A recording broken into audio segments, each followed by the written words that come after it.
पति के शव को लेकर कार में घूमती रही पत्नी, उत्तराखंड के कोटद्वार में फेंका। Moradabad breaking news. मुरादाबाद की रहने वाली रीनू संधू नाम की कलयुगी पत्नी ने दिल्ली निवासी अपने पति रविंद्र कुमार की हत्या बिजनौर के रहने वाले अपने प्रेमी परितोष कुमार के साथ मिलकर कर दी। 2 दिन तक उत्तराखंड की सड़कों पर अपनी कार में पति की लाश को लेकर घूमती रही, जिसके बाद लाश को कोटद्वार में फेंक दिया। उत्तराखंड पुलिस ने जब एक लावारिस लाश की पहचान करने के लिए तफ्तीश शुरू की तो पति पत्नी की वो हैरान करने वाली कहानी सामने आई। इन दोनों ने रविंद्र कुमार की हत्या 31 मई 2025 को उत्तर प्रदेश के नगीना में परितोष के घर पर की थी।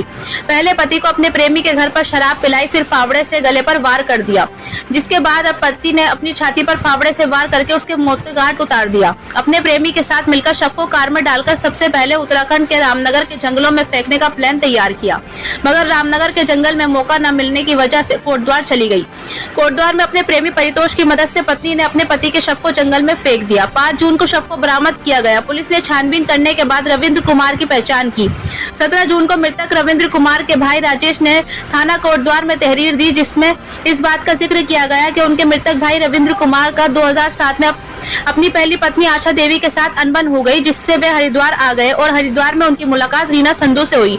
2010 से 11 में रीनू संधू ने उन्होंने दोबारा शादी कर ली। मृतक रविंद्र कुमार का उत्तर प्रदेश के मुरादाबाद में एक बड़ा घर था, जिसको वे बेचना चाहते थे, मगर उनकी पत्नी रीना को ये बात नागवार गुजरी।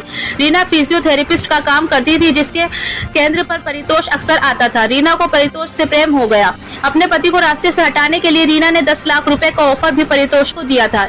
उससे कहा कि पति की हत्या कर दो, जिसके बाद हम लोग साथ रहेंगे। पुलिस ने पत्नी रीना संधू और उसके प्रेमी परितोष को गिरफ्तार कर जेल भेज दिया है, मगर जिस तरह से योजना बनाकर के रीनू संधू ने अपने पति की प्रेमी के साथ मिलकर हत्या की, ऐसे में एक बार फिर सोनम रघुवंशी और मुस्कान की वारदात ताजा हो गई। वहीं पति पत्नी का रिश्ता एक बार फिर कलंकित हुआ है, जिसने समाज को सोचने के लिए मजबूर किया है। मोहम्मद अशरफ के साथ मोहम्मद असर की रिपोर्ट।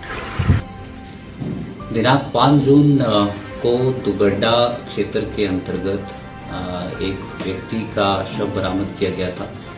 शिनाख्त करते हुए इस व्यक्ति की पहचान रविंद्र कुमार निवासी बसंत कुंज नई दिल्ली के रूप में की गई।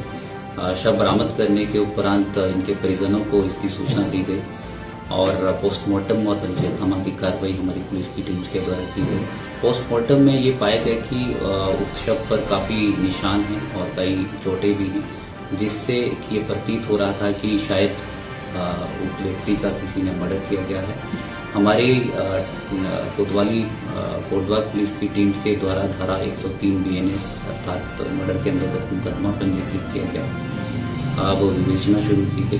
विवेचना में ये तथ्य प्रकाश में आए कि उक्त व्यक्ति के द्वारा दूसरी शादी की गई थी और इस व्यक्ति की जो दूसरी पत्नी थी, उनके साथ मनमुटाव के कारण इनकी दूसरी पत्नी व उनके प्रेमी के द्वारा ही इनका मर्डर किया गया है।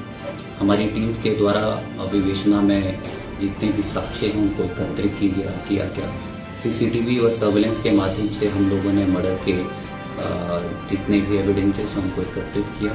वह हमारी टीम्स के द्वारा इन दोनों अभियुक्तों को गिरफ्तार किया गया है।